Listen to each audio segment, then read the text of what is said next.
প্রিয় দর্শক, আবারও হাজির হলাম আরও একটি ভিডিও নিয়ে। আজকের টপিক পদ্মার এই বিশাল চরে একটি আধুনিক সবজি বাগান নিয়ে। এই সবজি বাগানটি কিভাবে করলো সেই সম্পর্কে বিস্তারিত আপনাদের দেখাবো। তো ভিডিওটি শুরু করা যাক।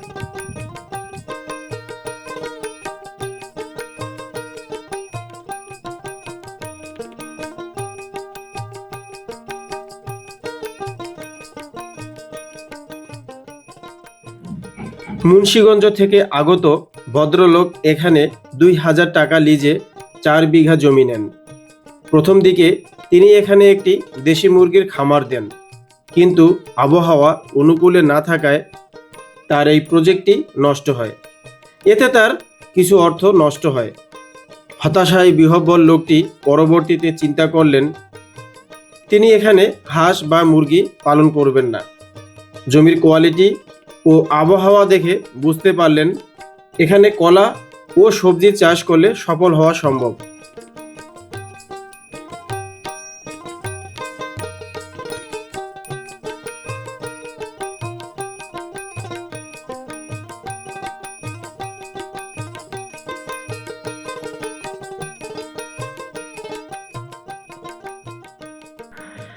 যেই চিন্তা সেই কাজ।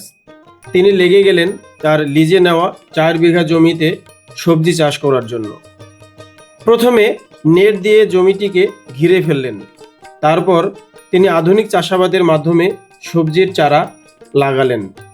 তিনি কিভাবে এসব চারা লাগালেন তা আমি বিস্তারিত দেখাবো, তাই ভিডিওটি সম্পূর্ণ দেখবেন।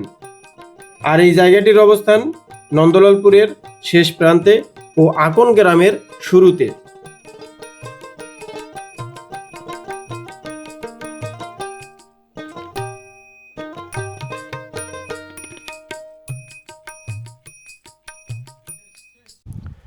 প্রিয় দর্শক, নন্দলালপুরের একদম শেষ প্রান্তে আরও একটা সুন্দর জিনিস আমরা দেখাবো, সেটা হচ্ছে এই ক্ষেতটা।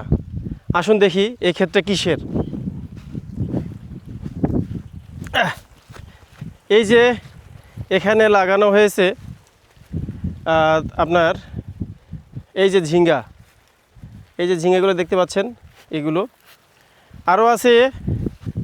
এই যে এখানে এক প্রকারের ঝিঙ্গা, ওটা আরেক প্রকারের ঝিঙ্গা। দেখুন এইভাবে এই যে পুরো জায়গাটিকে তারা এই নেটের মাধ্যমে ঘিরে রাখছে। আর উপরে যে বাঁশ দিছে, বাঁশের পাশে এরকম সুতা দিয়ে তারা মাচা তৈরি করছে। আর এই মাচার তারা এইরকম গাছ লাগিয়েছে। এই যে শস্যটা ফলতেছে, এটি তরকারি হিসাবে খাওয়ার জন্য, নতুবা এখানে যা উৎপাদিত হবে সেটা আবার বিক্রি করবে। আর মাঝখানে লাগিয়েছে ওই যে কলা গাছ, সেই সঙ্গে আছে পুঁই শাক, আরও দেখা যাচ্ছে ভেন্ডির গাছ। দেখুন একটু ওই যে দূর পর্যন্ত।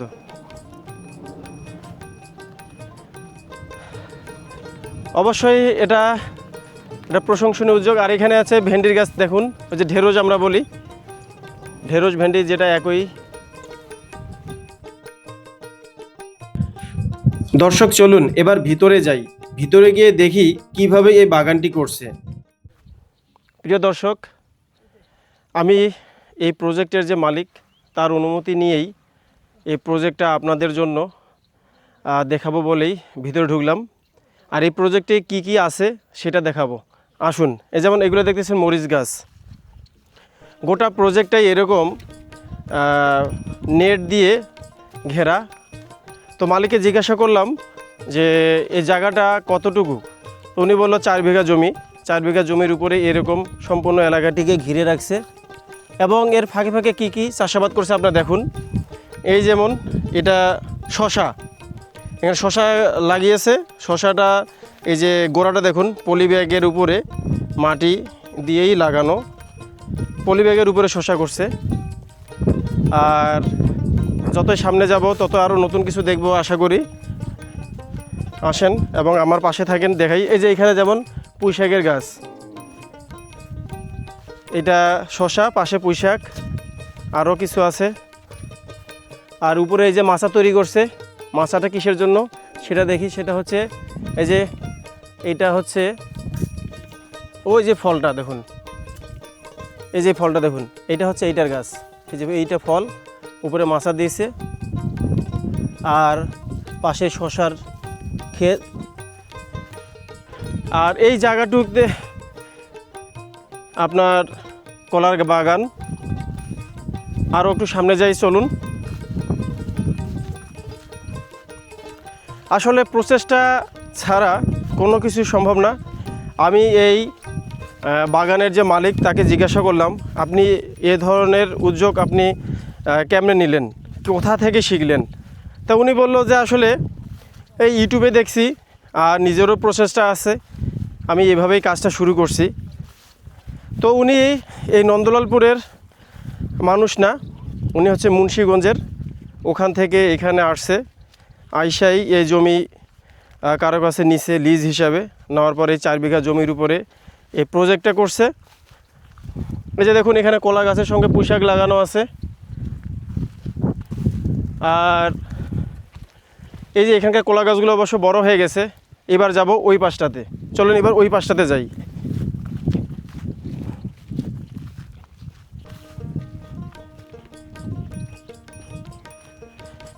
আসুন। তো উনি বলল যে কোনো কিছু তো একটা করে খেতে হবে, তাই উনি ওনার এই যে প্রচেষ্টা সেটা অব্যাহত রেখেছেন। এবং এই জায়গাতে বড় একটা সমস্যা, সেটা হচ্ছে মানুষ পাওয়া যায় না কাজের। এই যে দেখুন, এখানে হচ্ছে শশা, এইটাও শশা, আর শশার এই যে পলি ব্যাগের উপরে শশার গাছ লাগানো। আপনারা আসেন আর সব কিছু দেখাবো আপনাদের। পলি ব্যাগের উপরে শশার গাছ এখানেও দেখতেছি, শশাও ফলছে, এই যে ছোট ছোট শশা ফলছে। আর এই এই এই পাশটাতে দেখুন, এখানে একটা মাচা তৈরি করছে, এখানে লাগিয়েছে করলা। ওই করলা গাছও কিন্তু আপনার ওই যে বস্তার মাটি ভরে ওই গাছটা বস্তার উপরে লাগাইছে, মানে নিচে যেহেতু বর্ষাকালে পানি লাগে এই জমিতে, এই জন্য গাছটাকে ওইভাবে রোপণ করে নেয় মাটিতে, পলি ব্যাগের উপরে। তারপরে সিমেন্টের বস্তা, সম্ভবত ওগুলো সিমেন্টের বস্তার উপরে মাটি ভরাট করে ওখানে গাছের চারা লাগিয়েছে, ওখানে ফলতেছে। আর এই মাঝে মাঝে যেমন এখানে একটা মাচা দেখতেছি, এখানে লাগিয়েছে তরইয়ের ফলও আসছে। তবে প্রথমবার যেহেতু, এখানে সফলতা ব্যর্থতা অবশ্যই থাকবে, হয়তো বা এর থেকেই শিক্ষা নিয়ে পরবর্তীতে এটা আরও ভালো হবে। যেমন এইখানে আরেকটা গাছ দেখতেছি, এটাও শশার গাছ, এটা মাটিতে লাগিয়েছে, এই মাটিতেই শশার গাছটা লাগিয়েছে, এভাবে মাটিটা উঁচু করে গাছটা লাগিয়েছে। আবার যদি সামনে আরও যাই তাহলে আরও কিছু দেখব। এই যে দেখুন, এখানে করলার গাছ, করলার মাচাতে এই যে করলা ফলছে দেখতে পাচ্ছেন। সঙ্গে এখানে এই যে এরকম একটা জায়গায় মাটি দিয়ে এই যে এখানে লাগিয়েছে, এটা হচ্ছে জালি কুমড়ার গাছ। আর এখানে যে করলা ফলছে, এটাতেও করলা দেখা যাচ্ছে। দেখুন ওইখানে ওই যে কয়েকটা গাছের জালি কুমড়া, ওই যে ওই পাশটাতে জালি কুমড়া দেখা যাচ্ছে।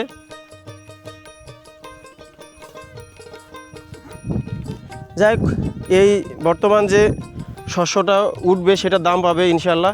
আর এখানে মাছ চাষের একটা ব্যবস্থা করছে, যে পানি রিজার্ভ করে রাখছে, মাছ ছাড়তে পারবে। আবার এই পানিটা আবার এই যে খেতে দেওয়ার ব্যবস্থা করছে। আর পানি নিয়ে যাওয়ার জন্য এই যে পাইপ, অবশ্যই এটা আধুনিক চাষাবাদের মধ্যেই নিয়ে আসছে। তো এই ছিল সম্পূর্ণ ক্ষেত্রে আপনাদের দেখাইলাম। এখন চেষ্টা করব মালিকের কাছে আরও কিছু জানতে। তো চলুন এবার মালিকের কাছে গিয়ে কথা শুনি। এই বাগানটি যিনি করেছেন উনি এই এলাকার না, সুদূর মুন্সিগঞ্জ থেকে এখানে এসেছেন। আমি এই বাগান সম্পর্কে ওনার কাছে জানতে চাইলে ক্যামেরার সামনে আসতে চাইলেন না, তবে তিনি এই প্রজেক্ট সম্পর্কে সব কিছু খুলে বললেন। এখন তার যে গল্প আপনাদের বলবো। এখানে তিনি অন্যের জমি 2000 টাকা করে 4 বিঘা জমি 10 বছরের জন্য লিজে নেন। প্রথমে তিনি এখানে হাঁস ও মুরগির খামার দেন, 1000 মুরগি নিয়ে খামার শুরু করেন। এখানে যে সমস্যাটা দেখা দিল তা হলো আবহাওয়া, দিনে গরম রাতে ঠান্ডা। এই আবহাওয়ার কারণে মুরগিগুলো সব মারা গেল।